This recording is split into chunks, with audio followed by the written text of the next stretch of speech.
Hey everyone, I'm Tassinix, and welcome to Plotting and Scheming, covering Season 64, 3 vs 3 Grand Arena Championship, Week 3.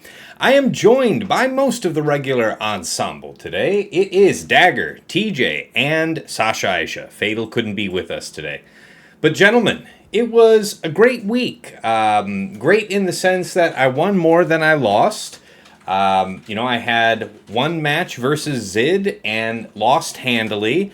And then I had two Erodiums. So let that be a lesson to you all about how to achieve superiority on a weekly basis. And yeah, that wraps it up for me, I'd say. How about you, Dagger? How'd the week go? I went 2-1. Got hoed out by Fleet in round 3. Yay. But yeah, I was able to collect my bad batch of rewards, if you will. Ha! Oh, dreadful, terrible, hate it. Yeah, the make good, right? That's what you're referring to. Yeah. And people can't claim it because of the data crown thing. I'm just good. gonna in the intro just have a bad dad joke here. I mean, I earned it. All right. Well, TJ, how about you? How did the week go for you? Rabble. Fuck you, blah, blah, blah, rabble. 1-2. Damn. I like that. Rough. Yeah. Rough. Yeah. All right. Oh, yeah, we had a vent session pre-show, so we all got some of our anger and frustration. Yeah, rabble. Just feels better that way. Yeah. Mm-hmm. All right. And Sasha, how about you? How'd the week wrap up? How'd the season end? Went pretty well. I had multiple real matches. I went 2-1. I did have an Erodium, so it was one good win, one tough loss, but it was it was fun. It was fun. At this point, I'm facing the same folks again and again and again, so there's a ton of familiarity. The nice part is it's like you're playing friends at this point. So it was kind of fun just chatting about it even between rounds and stuff. So it was a good time. Nice. All right, guys. Well, time to dig into the meta-analysis. So, yeah, week 1 was pretty challenging with, so much being new. Week 2, a lot of folks had data, had the opportunity to try a lot of counters and see what they liked. Week 3, most folks were a well-oiled machine. I only had the one match to go off of, and really anything can happen when I fight Zid, so, it's tough to say. But for me, like any new lessons from the last week, well, I'll say this. I had to make a choice about fighting a Saw Luthen, and I didn't want to do Reva. Actually, I couldn't do Reva because I set her on defense. So I did BKM Paz Grogu, saw somebody, a handful of people pulled out the 54, and I was going to be willing to live with that loss. When I tell you that I finished that fight with like 20 seconds on the clock, and most of it was me cursing on stream because at least half the fight I am sitting there locked down, stunned, ability blocked or something, shocked, blah, blah, blah, blah, blah, blah, blah, so on. Feared, all of it. Just a huge mess. Hated it. Hated the experience. I'm thinking that if I wanted to make that more reliable, I should have my BKM in particular much faster, like speed set faster.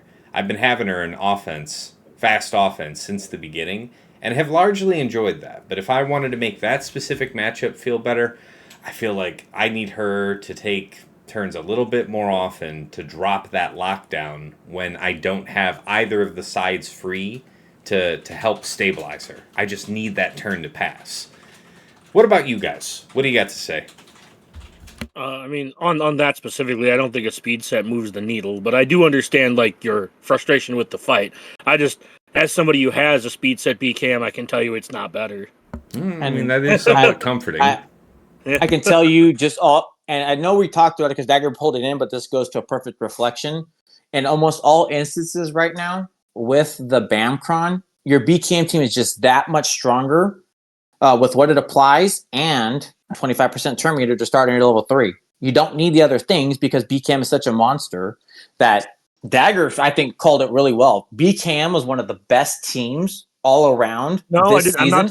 I refuse to admit that publicly. I don't care. You called it out, and we're voicing it in that second. Shut up. This is a feature. This is what we're calling it. But to support it, every time I use BKM, I put BAM there with the BAMcron. Man, that was just so good, and it upped my game. And then also, and it didn't even have the 25% turn meter. It didn't even have the right level 3. Everything else was correct. Felt so good. So it's like when you tell me I need to put in a speed set, it's like, no, you don't. You just use the BAMcron, and it solves your problem. Well, so let me ask you something. So you're talking about specifically this Saw matchup, and it would be BKM, BAM, and Paz? No, ID12 stays the same With way. Grogu, okay. And Yeah, so yeah. it's going to be turn meter level 3, smuggler, long text. No, Nope, mercenary. It's mercenary, It's right? Merc. So it's attack out of turns. And we talked about it. Spoiler on what we talked about and what I'll go for the next one.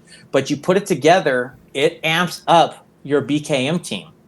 Because think about the times where if your BKM isn't called, who else is there? BAM. So BAM will go again.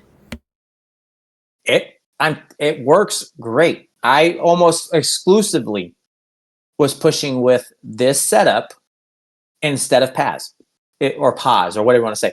It felt phenomenal because at each point I was getting there quicker to what I needed to get to, holding it down, and then I'd have birds to offset. It was great. Paz does feel a lot weaker in 3v3 than he does in 5v5. I'm not saying that there's a better third, and I'm not saying that I'm not trying to say anything about the team outside of using BKM this season. I used Paz almost exclusively, but I will say that every time I went in, there was a mental checklist of would somebody be better than Paz because he specifically continues to underperform in 3v3 for me. And I'm not saying he's bad. I'm just saying he's like the worst member on the team. Not that there's anything wrong. Somebody has to be the worst, right?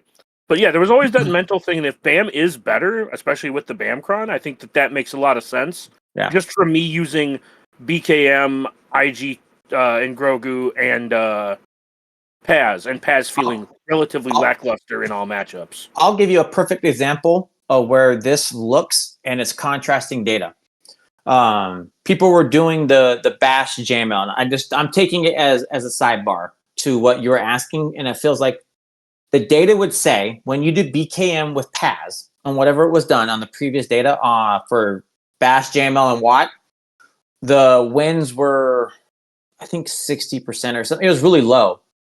And every time I faced it, and these were good setups, these were good relics and everything else against proper setup teams. You take BAM on this setup, and I destroyed. Like, I couldn't understand how there was a fail point and anybody would take Paz when it was just so good with BAM. And so it's just things like that where it's like the data doesn't translate. And I think Dagger's like, I think Fatal may counter, but I know Fatal has a really good Paz. But right now with this Datacron, it amps the team for me, and which is why I bring up the point, and probably what we'll talk about later. Yeah, and I'm not saying that Paz is actively like bad or that he shouldn't be on the team. I'm just saying that every fight I did versus Ahsoka, every fight I did I did a fight versus Gungans. I did a fight. I have to go back and look, but I think I did a fight versus Saw. Like every fight I did, he just felt like the weakest person on the team. And that again, it's the same I feel with like Balin, where Balin frequently feels like he just is a kit that exists so that Merrick and Shin can do all of the lifting.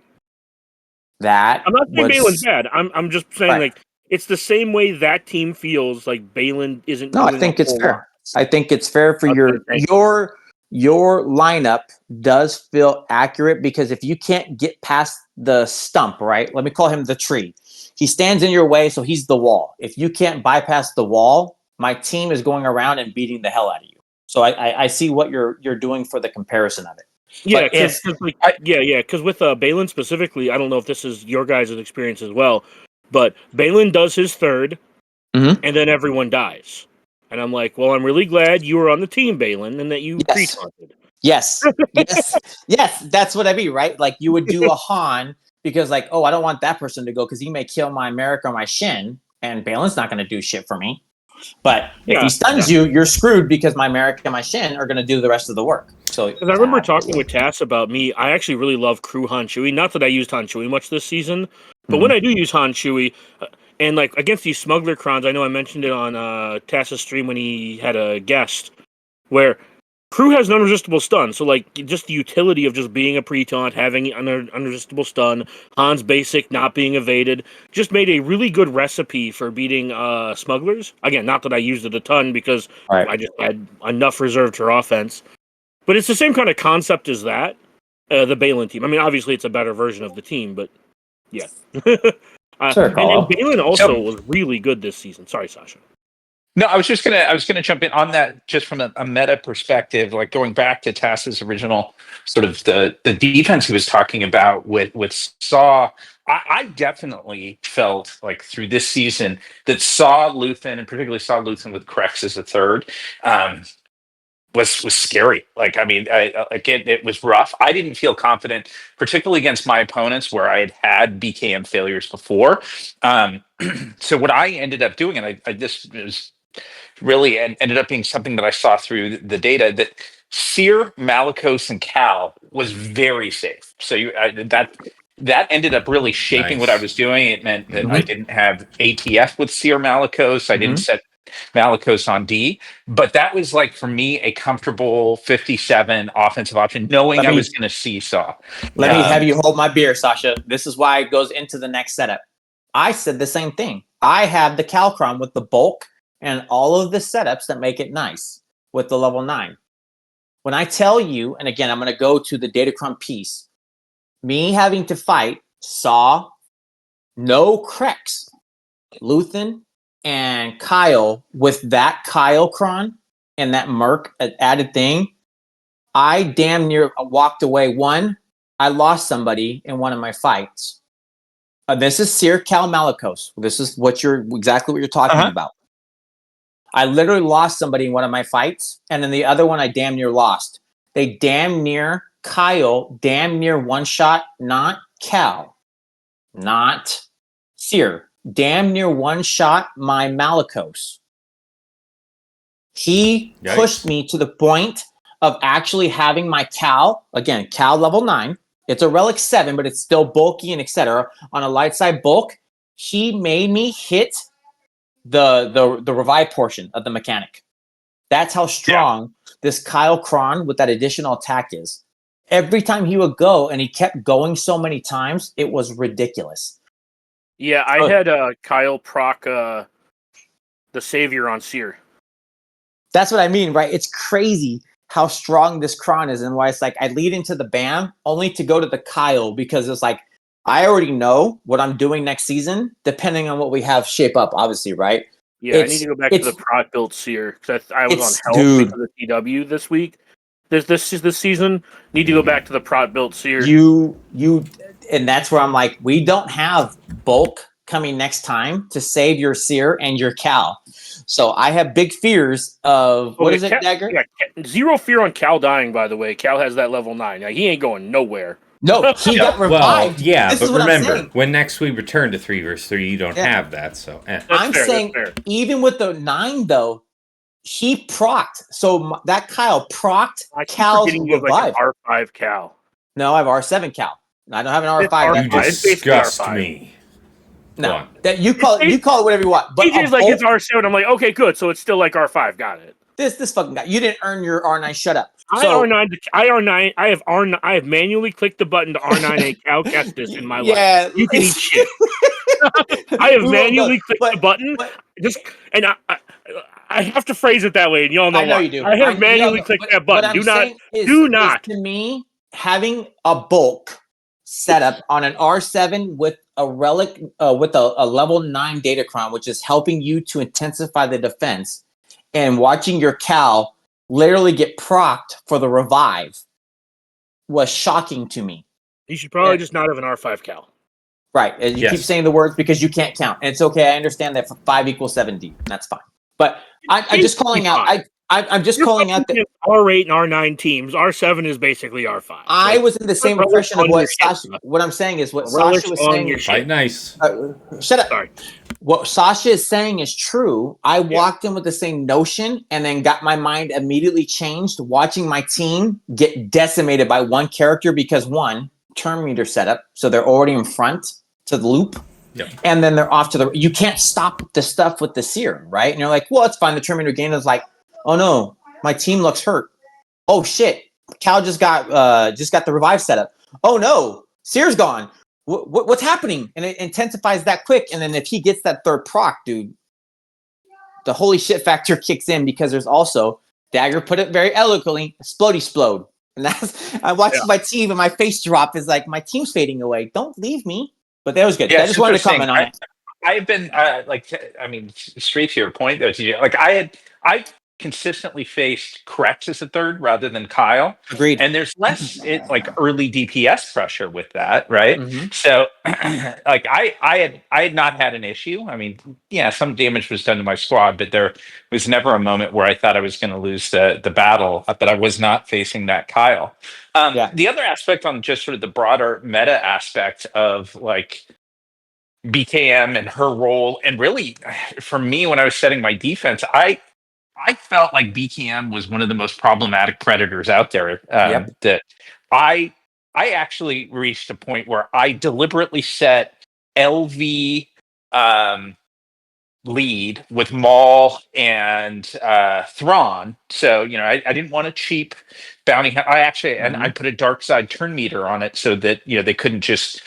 If I didn't have that, I knew they could potentially use Bosk under Fennec and get a taunt up. I did that deliberately, saying, "Hey, here's free BKM food on bottom front," because I wanted to set in the back an Ahsoka that didn't have Ezra, and I wanted to set my JMK this week, and they're both so darn good but vulnerable to BKM. So it's like I want to do anything I could to get BKM off the board.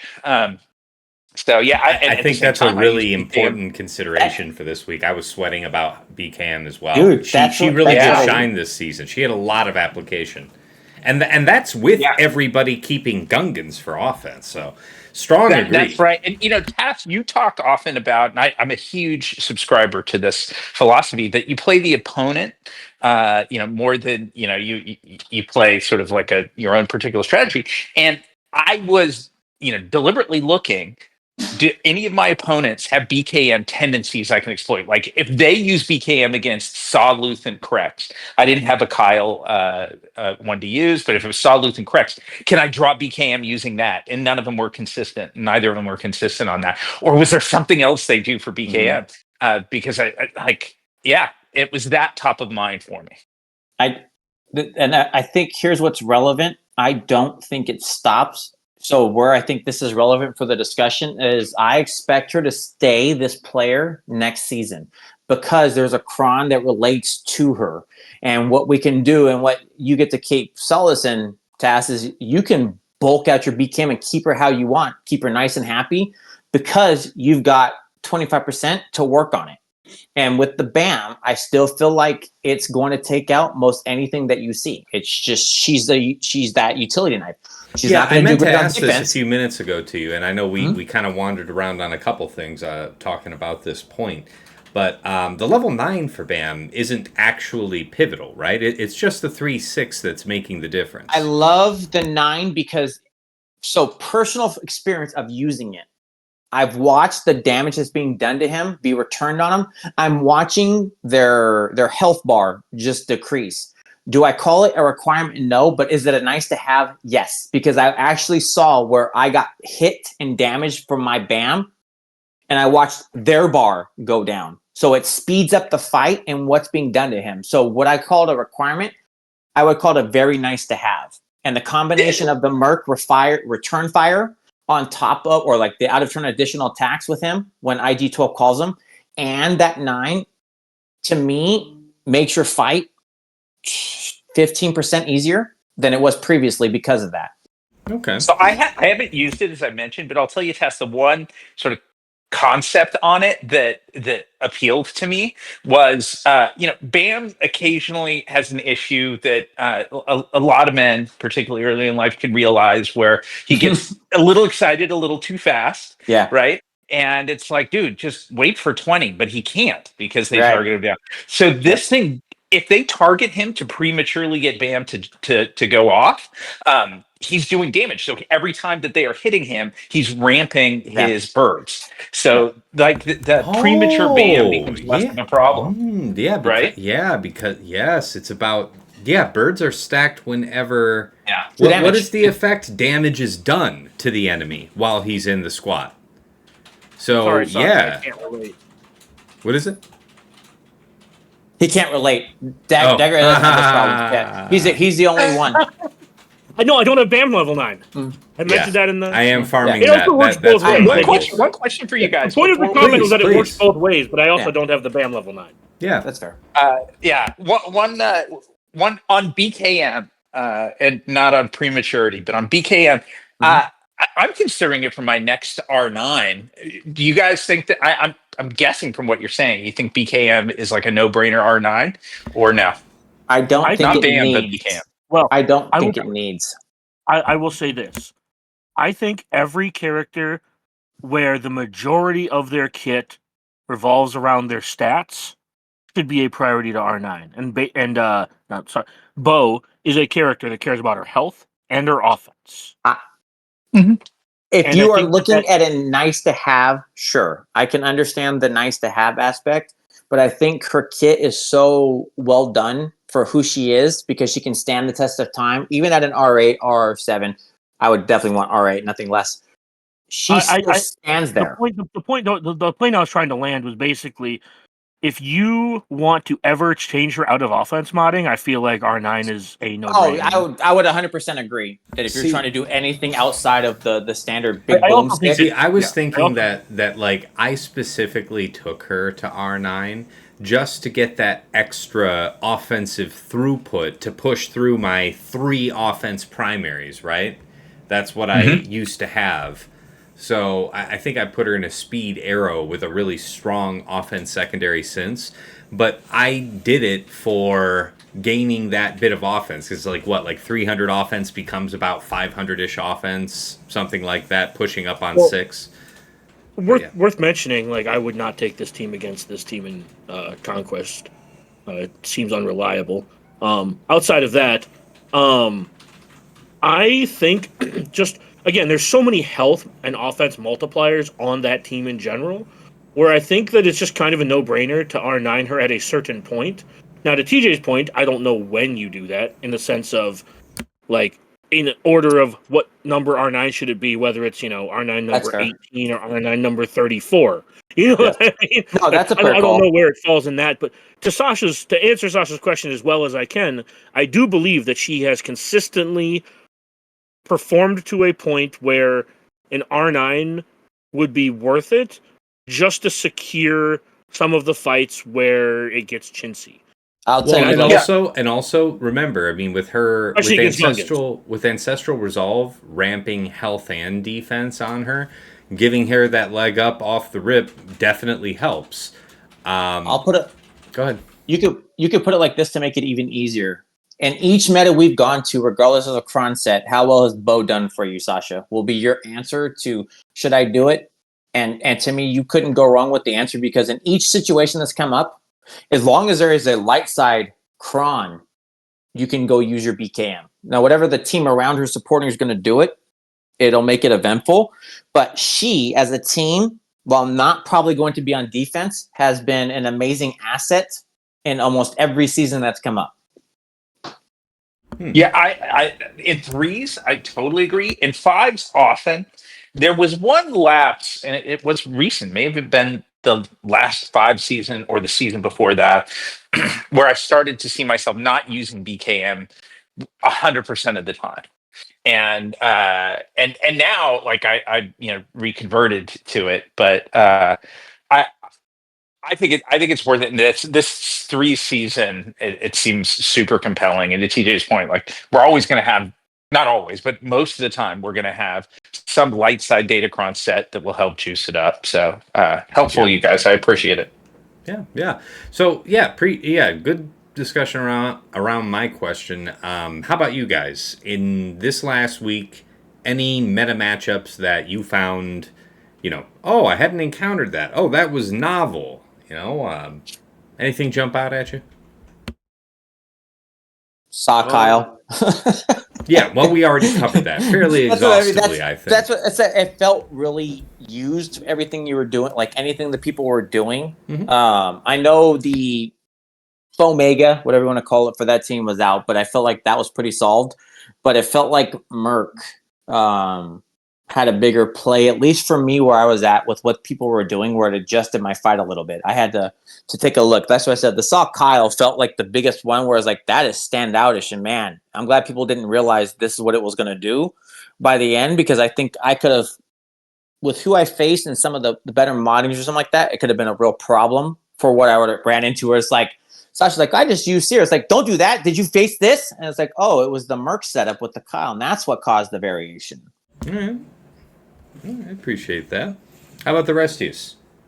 Anything stick out to you for this week? One thing I'll call out that was like, it's not unheard of at all, but it's just maybe slightly less common application of Ezra Exile, who, as we've talked about for the last several shows, is like elevated like to like almost a figurative GL. But that Hera, like General Syndulla, Padawan Sabine, Ezra squad is just not to be taken lightly. I said it, I faced it.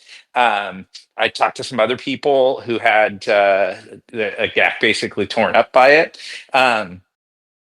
Just a reminder, and that's one of the reasons, like I was saying, I wanted to try and draw BKM out because my GL Ahsoka was being set without Ezra to protect her, because I liked that General Syndulla squad. So like I that's one that is, I think, going to have legs for quite a while. It's particularly nice with light side bulk. So when you're setting that General Syndulla team, Exile Ezra, Padawan Sabine, Padawan Sabine Kron, I mean, we won't have that next time, but is that what you were doing? It is what I was doing. I think that's helpful. I don't know that is like determinative. And it was like it was with the crit avoidance, 100% crit avoidance and crit chance level 6 for Ufu, only applicable to her in the squad. I think that's good. I think it's helpful. You do want Sabine as probably your primary damage dealer in that crew, but I think it's a tough squad even without it. You have Fracture there. You have the challenge of Ezra, like essentially being like a top tier level tank who you can't assist against. That I think it's a good squad. That I don't know if it'll survive the absence of light side bulk level 3, but that'll come back at some point soon. I don't think it was dependent on the Padawan Sabine level 9 at all. It's not. It's Ezra. Nice. It's literally the Ezra. Yeah. I've say they've put so many variations. People are putting that on me all week. Well, and sorry, go ahead. No, it's just saying that Ezra is what does the fight. You have to. It's what we talked about, and you'll see. But it's like, if they tried ATF with the Padawan Sabine on the team. They're doing something like that. Well, that's cool because the ATF is there. Oh no, and it's like I'm not taking the bail-in or anything else like that. I'm just anticipating they. Actually, I wrote it down. Without the Ezra, which we all know is going to be the monster on the team, I was able to take. What was it? Sorry, the back. I just did Gungans, and I just 57 and it moved on. I don't see how you're not doing that to Ezra. Ezra keeps the respect. It's, as we call it, a GL. So it's like, I looked at there. I was like, how am I going to split my stuff up? So I didn't even have to use my bail in there. So maybe there'll be differing opinions on this. I like the idea of that split, but I felt that I'd be setting up more vulnerable versions of both Ahsoka and Rey. So, I mean, I guess starting with you, Sasha, what was your kind of Rey and Ahsoka comp that went alongside Rey, that? Yeah, sorry. Yeah.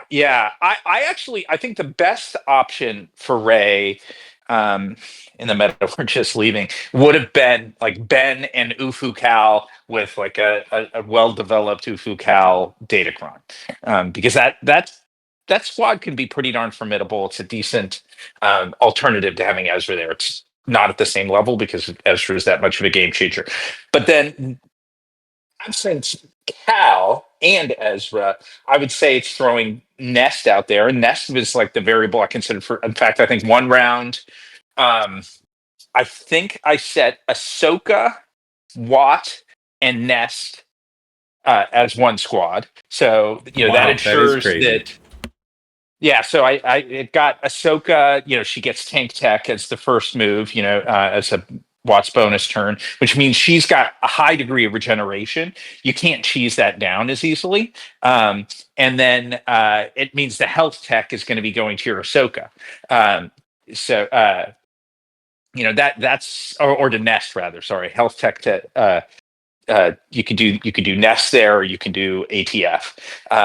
And so, I was kind of looking at that, but I like the idea of Watt there. I mean, I missed him as like a nice supplement to see on offense, but that was what I ended up doing. What I didn't feel comfortable with was like a B level Spectre side like squad. Like I didn't feel like I felt like if I set Ahsoka and like just Hu Yang and I don't know, Chopper or something else like that, I didn't feel like it was going to do any good. I felt like that could be almost cheesed down with a one shot that wouldn't take enough off my opponent's armory. Okay, I appreciate that breakdown. How about you guys? If any of you had experience running that General Syndulla team, how might you have been setting up your, Rey and Ahsoka's differently? Yeah, I stopped that. Like I Okay, started it as a yeah, round one, but it's like here's when I hear about the Cal on the team. The minute you put Cal in any form of variation of it, it was just I can do old school EP Star Killer, and I know that's what happened You to me as can't. well. I Not with the did. 65%, with the 65% dispel level 6. Like that's what I was seeing everywhere. I, It's at like 30% success rate. So it can be done, but there's a right. two-thirds of those fail.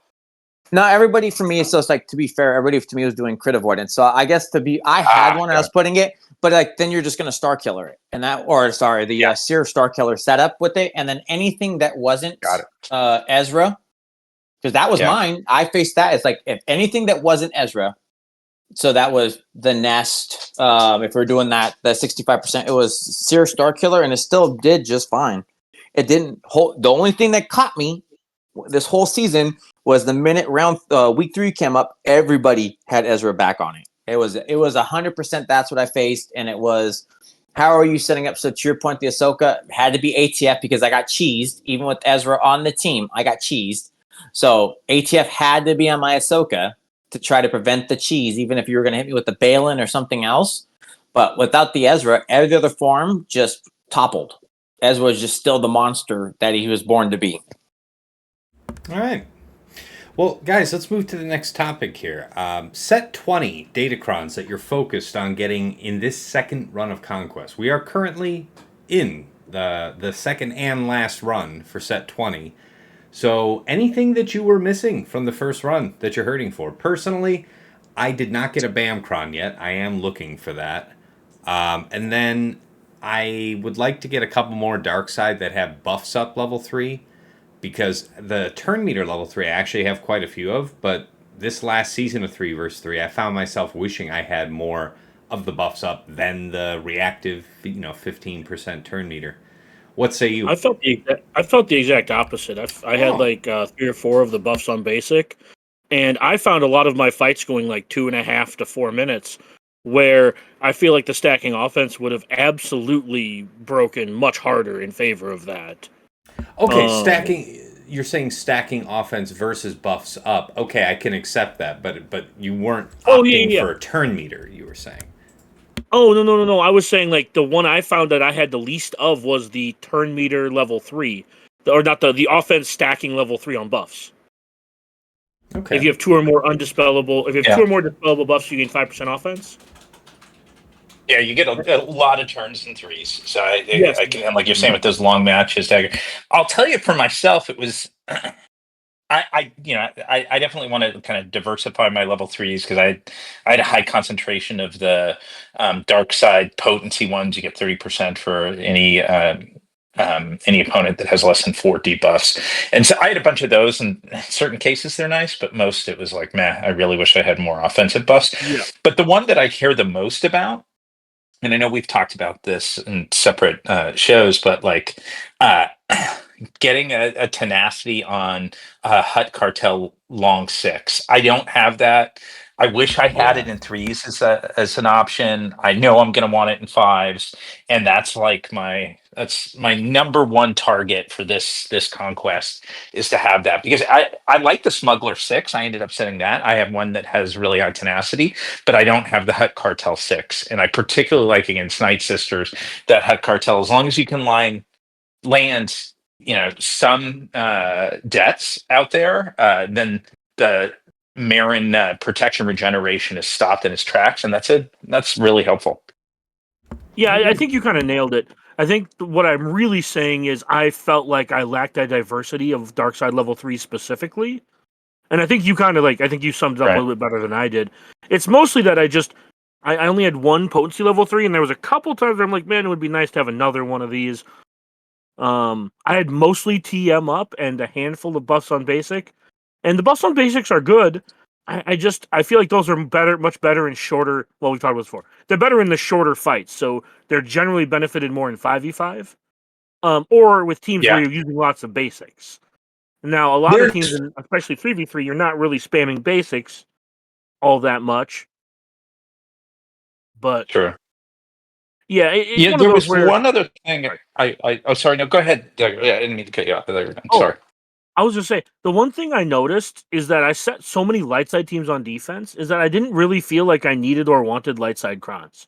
Now, I'm not saying that that's good or Huh. bad. I'm just saying in general. I don't know if you guys felt that same way, but I definitely didn't feel like I was using many light side teams on offense. Yeah, I Yeah, definitely they felt had more stress thickness. for Dark Side Crons than Light Side. Yeah. I'm gonna Yeah, counter what? it. And the only reason I'm gonna keep saying that is I was looking at it too. And I'm gonna go back to it. Um, what we have and we don't again, I'm gonna keep going back to this mercenary long text has a lot more legs than everybody's paying attention to. So I'm just gonna keep going back to this piece. And if you look at it, there's a lot of characters who may be the only one attacking person, but like if you're putting the mercs together, there is still merit to what it gets to do. And having 2 and 3 attacks from a character, as we loved the attacker cron, and doing out of turn attacks has things there. So what I didn't think about but didn't really appreciate, but I'm like really leaning into it now is seeing it when I got hit by it, and then also certain things I have to do with it. It's got things there for us to use, and getting an additional attack can be the difference of a win or a loss a lot of times. Fair, fair. Dagger, I think there was a couple set 20 crons that you wanted to highlight in particular that you're interested in for next go round. Yeah, we kind of touched on the Kyle one a little bit, and that's just not. And I had the level 9, I just didn't put any effort into level 3 or 6 or stats. So I never really got to use it. I also just set Krex with my saw like a good boy. Not Me too. not that Kyle wasn't a good option, but I went with the traditional, set Krex because it's the best impediment you can set kind of deal. I Mm-hmm. also didn't get the Bamcron until after week 3 lock because I needed the TW what do you call them? Reroll materials. I gotcha. Um Yeah, there's also a couple others that hold on one sec. I'm exiting a conquest fight. I can go check my notes. and in game because the other one that I really wanted to try was HK. I want to find a use for HK. I don't know where or for what, but I had an HK level 9 and it never made its way on the defense because I set stronger defenses. I didn't really cheese. Like I saved GLs but set better teams on. You know what I mean? So I never really set like a sortie team or a GG team, which is where I think you would want to put him. But I think he has some applications as a banner burner or a banner breaker in threes. And I would like to look into that a little bit more, especially with like a sortie putting him in stealth. And then he does like the AoE fear.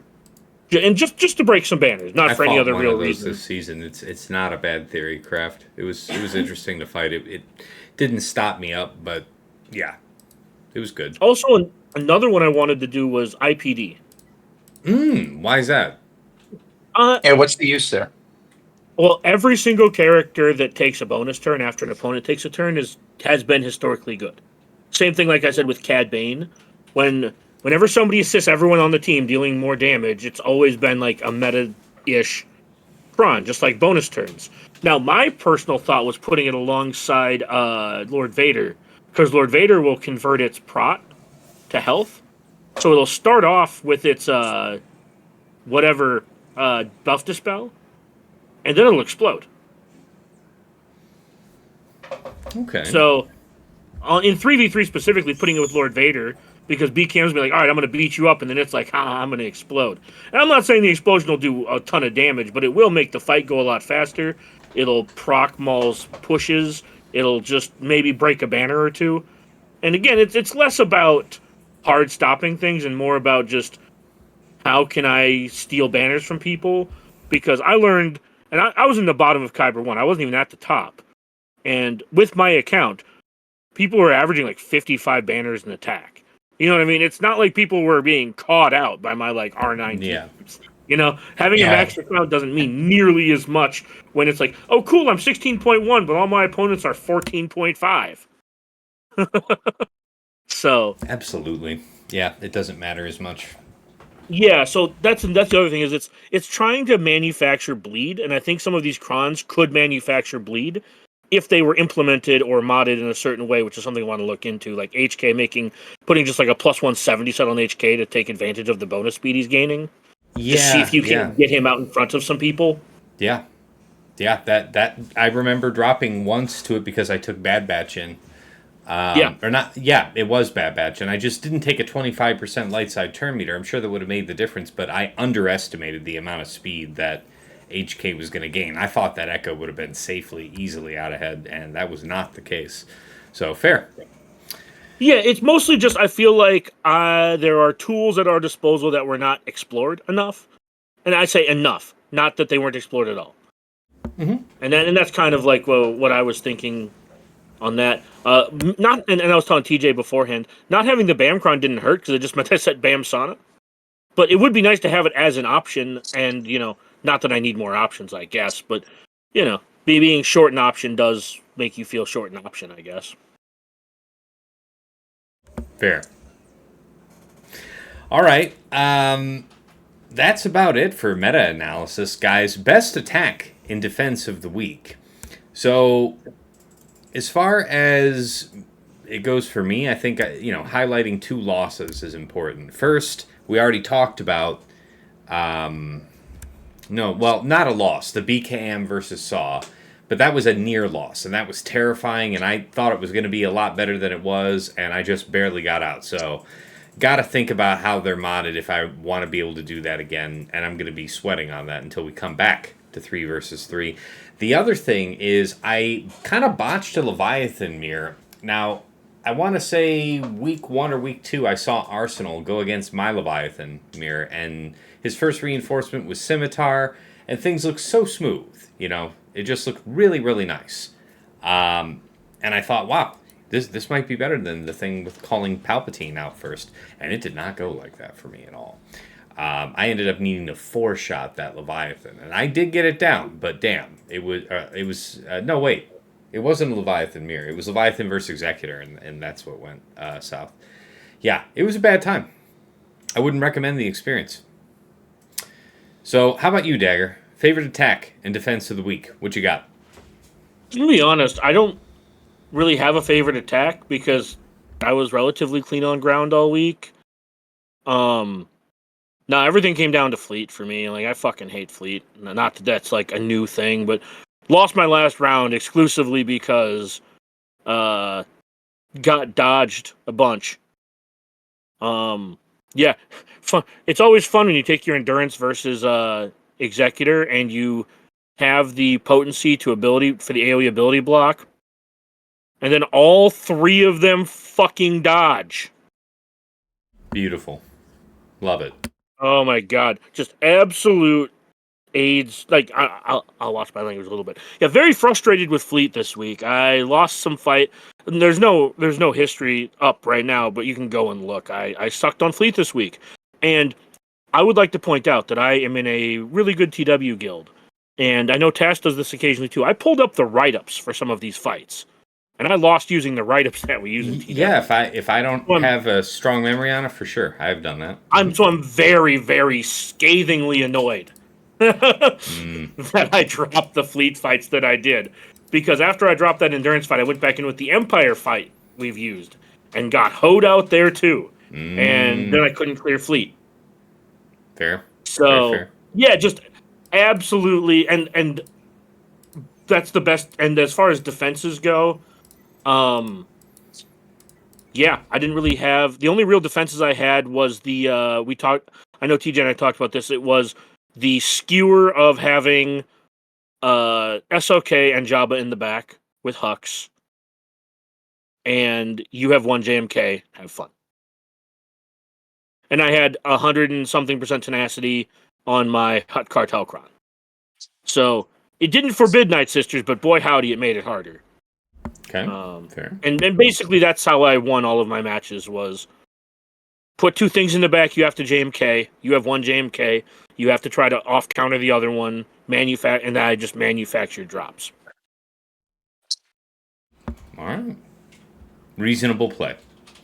TJ, how about you? Favorite attack, favorite defense? I'll go. Fuck defense. There was nothing there. I had a fun one that I got from Aesop, and Sasha's bro from another mother will tell you. You know, he said some crazy stuff.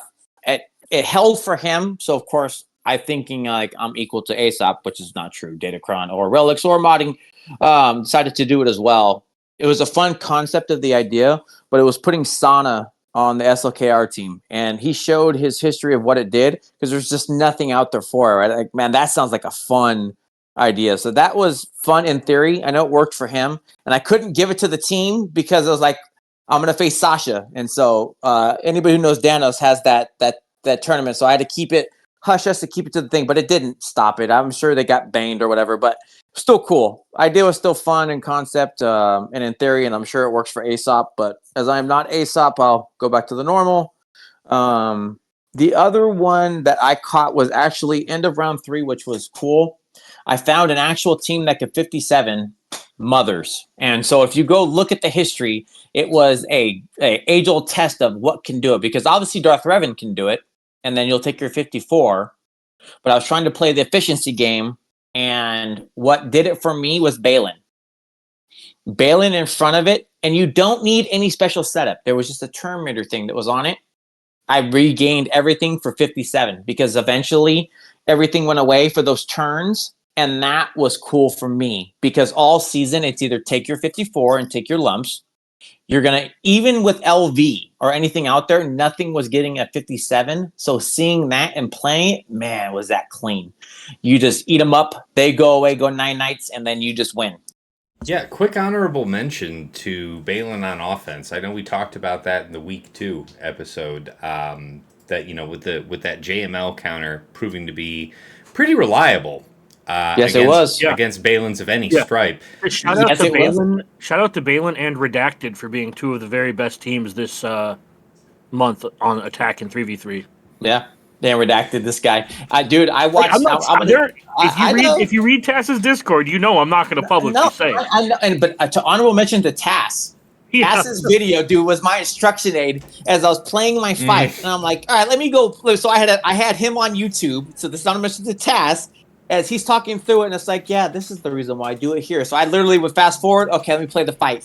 So honorable mention to Tass calling out Shock, and I'm like, that means I get to use Jedical here. I literally did it 2 out of the 3 fights, Tass, because of your comment on it, and I use your video as my instruction aid as I'm watching. Oh, that's what you do here. So I'm just going to pass on the good work. Shout out to Gavon's stunt double and duck stab for shouting that my way. So one good turn deserves another.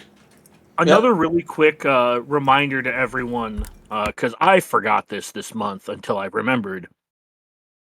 After after you use your JML, you still have Jedi on your roster. This is the thing. Good ones. This JKR, JKL Hoda still exists. JKR, that's why I say Cal, whatever. You know what I mean? Like these things, whoever you use with JML, you still have a team left over. This is why I'm giving the props to Tass. Because the normal setup right now you do is like, I'm just going to take JKC on the JML team. Tass giving you the shock option to kill your Balin gave me my 57 on a dash team because Cal with JKR exists. It's like, so it's like the setup of what we were doing is like without seeing the knowledge, it would have been, no, I'm just going to go here. No, I split for another full 57 because of Tass and doing the call out. So watching the stream, just calling out the reason why, and him giving a very thorough video explanation of here is step one. This is not what I'm going to do. It's like watching it and seeing it. I fucking paused it with YouTube. Let me just play the fight. Okay, now here's the next step. It's like a how-to video. I think got some decent use out of JKR GMY. I did a JKR Grandmaster Jolie for 57 on somebody's... What was it? Hold on. Tuscans? Was it? No, it wasn't Tuscans. Hold on. It does work versus Tuscans, though. Anyway, yes, the point I'm making is I sometimes forget after because I'll use JML. Sometimes it'll be with like Cal plus Bast, or sometimes you'll use your JML and you're like, okay, cool, because in fives after you use your JML team, your Jedi are now basically exhausted. It was against a Kel Cam JK for the record, so maybe not super impressive, but whatever. The point I'm trying to make is in fives after you use JML, you pretty much exhausted your use of Jedi. So that's something I need to take notes at the end of every 3v3 session now. Like I literally have a notepad open where it's things I remembered week 3. That's literally the name of it. Things I remembered week 3, 3v3. And it's you have extra Jedi is one of them on there. It's like JKR exists. That's what it says. Mm-hmm. Remember JKR exists. You're fighting, man, it's a goddamn shame you have all that evasion. What if I put an unresistible buff immunity on you? And mark you. Right? Like, what? And then, anyways, it's... Mm-hmm. I just, that's why I said I was looking at my notes, and that's the one thing I forgot to mention was, because that's not in my notes. That's a different notepad. All right. Well, Sasha, last but not least, your favorite attack and defense of the week. So for attack, I had some interesting ones, but one that was my favorite and that like I enjoyed it and was excited for it was one that ended up not working and cost me the match. And I kind of knew that there was a shot it would be a relatively high efficiency match and taking risks might not make sense, but I really wanted to try this. And it was against Crew, Dark Ray, and FOTP. And I had set my Star Killer on defense. It might have been like Savage, Star Killer, and an ATF, I think, on D. And so I wanted to do something cheap if I could. This was bottom front on the opponent's defense. And I had gotten it to work once, but backed out because I was just testing. And this was EP, MJ, and Darth Vader. With a turn meter level, dark side turn meter level 3. So, characters I wasn't otherwise using. And the failure point on it, I mean, I had a couple issues. Like one, it was just not really tuned correctly because I had my TW mods on MJ. So I pulled off my GAC speed MJ. So that slowed her down, which was not helpful. But the point being, like, it actually can work. You're just taking a meaningful amount of risk. You've got to be able to stun or ability block Dark Ray, but you can't target Dark Ray. So a Vader basic ability block, even on Merciless Massacre, isn't an option. So you really need to be able to stun her, otherwise she gets that unresistible, undispellable shock out. But if it works, then you have this super cheap, smooth path through that. Did not work. So anyway, that was the one that I was excited for, but I ended up not getting the stun, so it ended up not working. Then the defenses that I liked actually, one, I don't know what it stopped, but I set Atreya, Darth Nihilus, and LV as the third instead of Savage. As I mentioned, Savage was with ATF and SK on that. Yeah. But Treya, Nihilus, LV got a hold, and so did well for me. It was just kind of a fun mixture. Um, then the other defense that I enjoyed, and I was kind of curious to try it, was we have that Lando cron. I know not a lot of people use it. It's old school Lando, and it ramps his offense, his defense penetration, everything like crazy as he crits. And I set it a Saw, Luthen, and Lando, and I set against Rockstar, so he came at it with an all R9 Inquisitors team, which does generally very well against soft squads. And he mentioned that by the second time, like he couldn't kill one of them off. By the second time Lando went, it just wiped the sides. So that that was one that was fun. And I've used it on offense before to take out a QA squad, and like Lando ramps, just to give some context, like Lando in my battle, I used it on offense against the QA squad. As long as Lando survives and gets to go again, I think it was like his second or third time, his AoE was hitting for over 400k on each target. So there's just a ton of damage that rains down from it. He's slow. He's not thick. He's just such an old character, but it ramps it nicely. So when it works, it's fun. So those were my favorites. Okay. I appreciate that. All right, guys. It's usually pretty typical for us to be brief in week 3, and I guess this is not, a terrible outlier. So it's time to wrap things up. Takeaways and final thoughts. Going, walking out of this season, thinking about what you're looking forward to most when we come back to 3 versus 3. What say you, Dagger?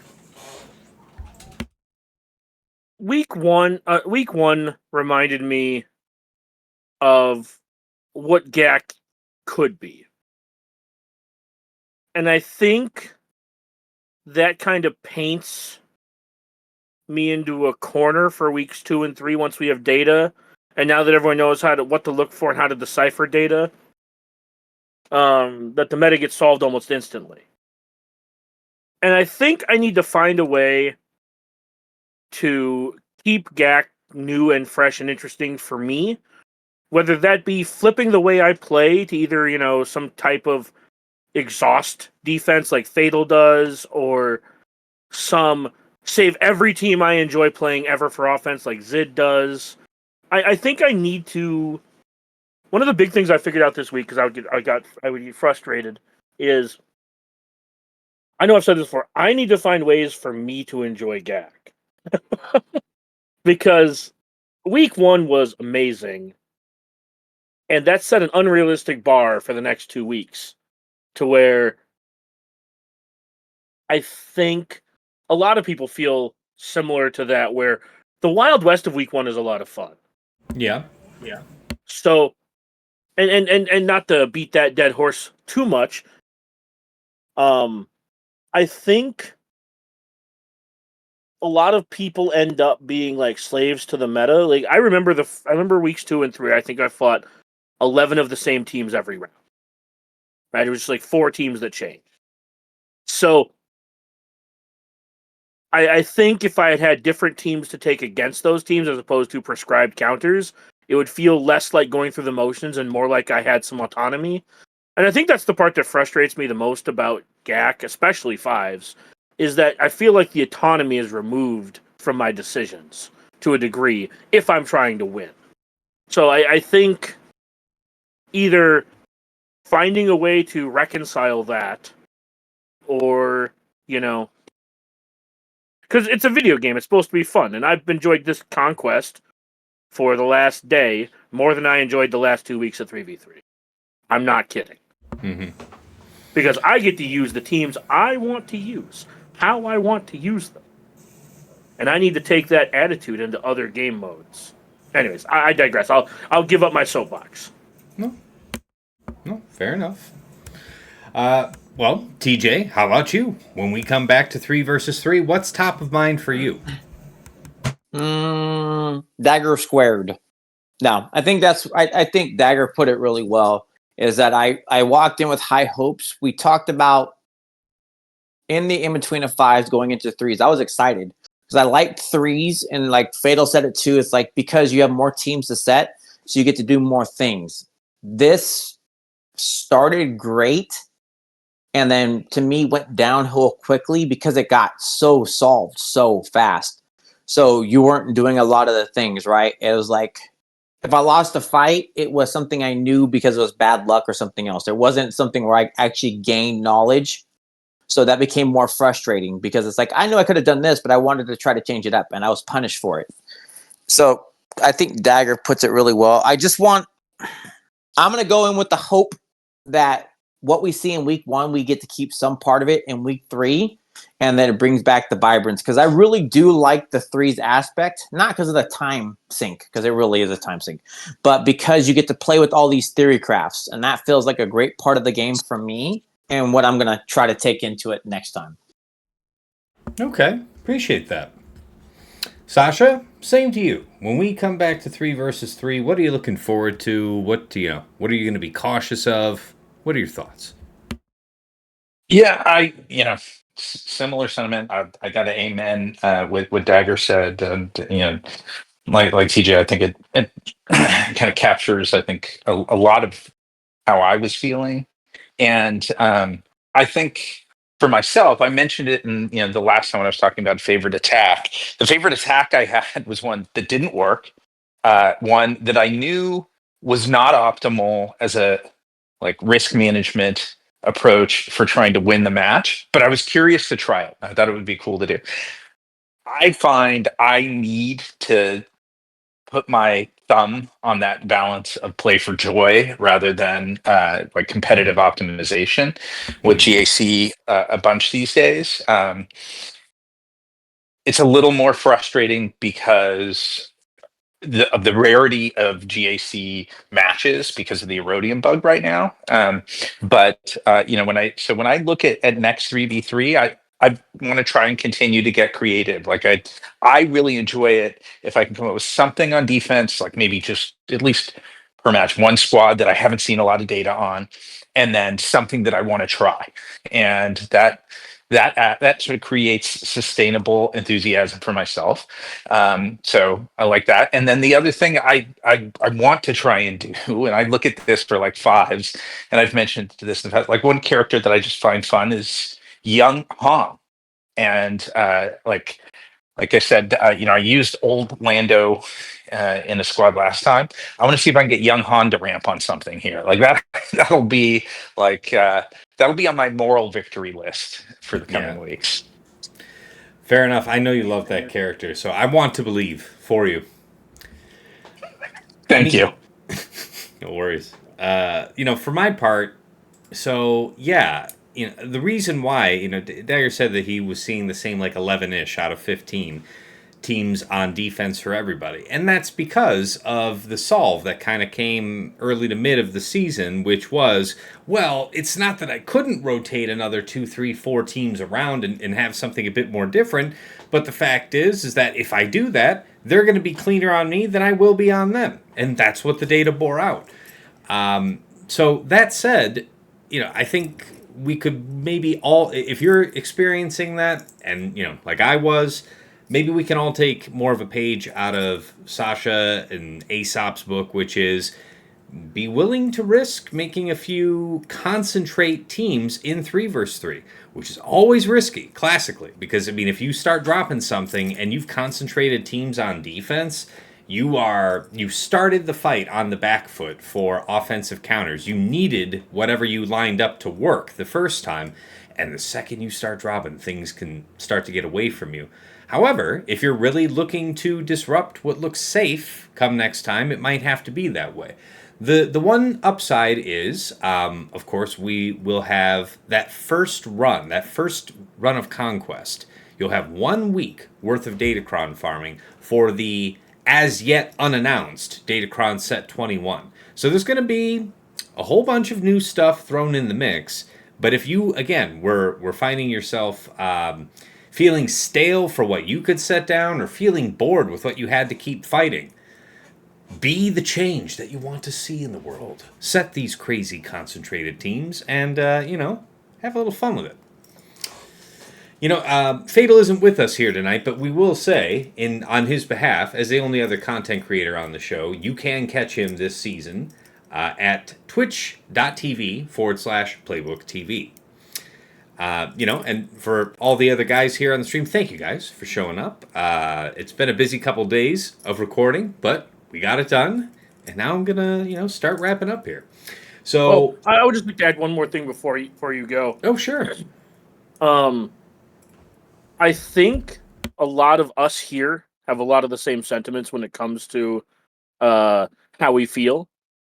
And I know I have made a more concentrated effort to not let the negativity come into the show.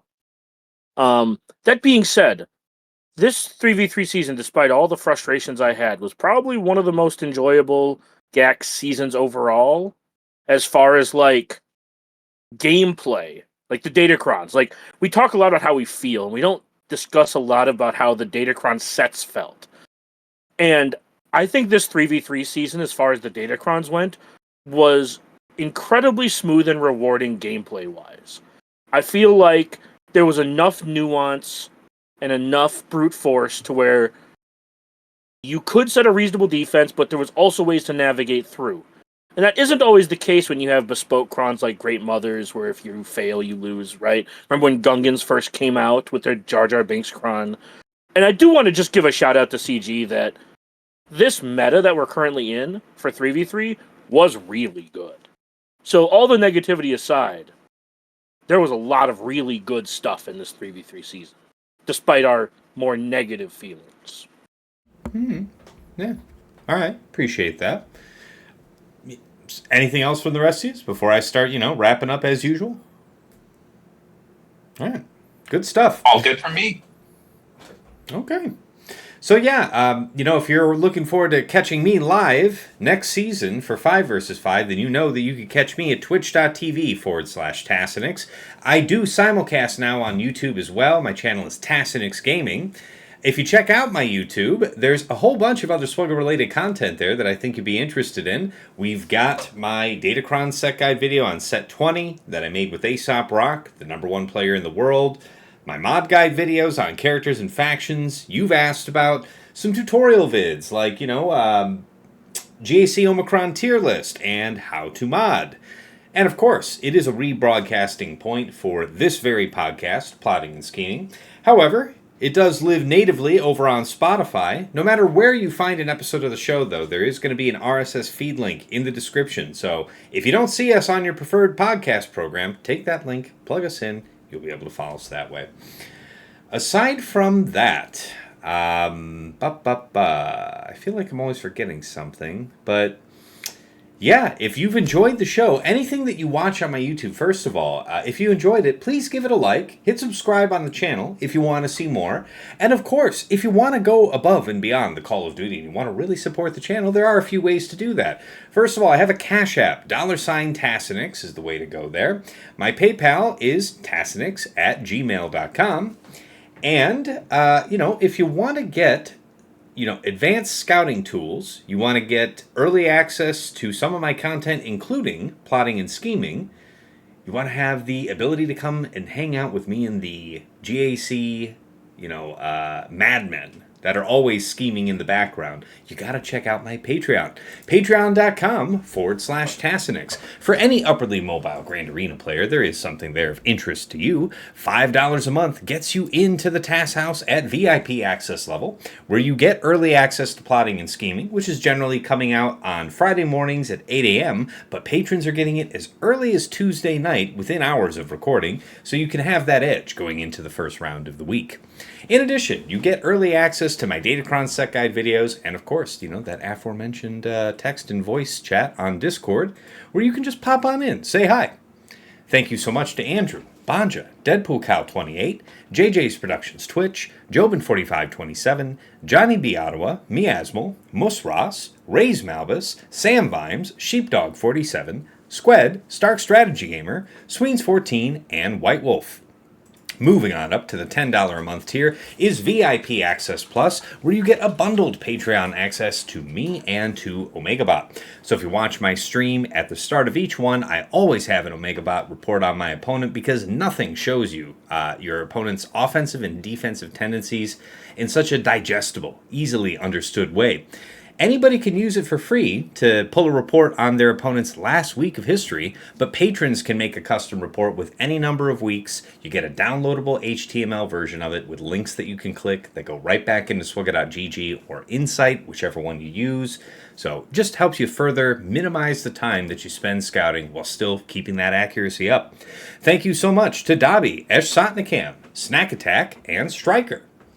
And moving on up to the $15 a month tier, VIP Access Premium, some have said the greatest value Swugga bundle in the game, because you get a bundled Patreon access to me, to OmegaBot, and to Hot Utils, the #1 tool for your mass mod management and loadout creation. A couple clicks can move you between your Grand Arena, TB, TW, and Raid mods. You can use it to comprehensively remod your account like Fatal and TJ do on an almost weekly basis. You can slice through months' worth of accrued mods in seconds, to say nothing of all of the enhanced TW functionality. Thank you so much to Argots, Arj, Duckstab, Dark Hug, Frick Frack Paddywhack, General Milan, Sir Boss, Ibanek, Kev, Quig, Saldag, Sophus, The Lost Womp Rat, Wilco, and Zoltre. And at the top of the heap, Ingestors Club Elite, the one, the only Nomad's Reaper. This guy pops into stream from time to time, drops hundreds of subs, thousands of biddies, incredibly generous support over the years. Thank you so much, my man. And, of course, last but never least, our special thanks first to Yoda Force, one of my original supporters from way back in the day, bought me the mic I'm speaking to you on right now, and even though he has long since quit the game, we wish him well from the other side. To Mrs. T, my wife, thank you for all you do in the background, keeping our daughter in check while she would otherwise destroy our home while Dad is busy trying to be, halfway decent at a phone game. And of course, last but never least, to my co-hosts here on Plotting and Scheming, Dagger, TJ, Sasha Aisha, and Fatal. Gentlemen, as always, it's a pleasure and a privilege to record our show together. We're nearly 2 years in, and here we are, still making time every week to break down our favorite mode in Star Wars Galaxy of Heroes.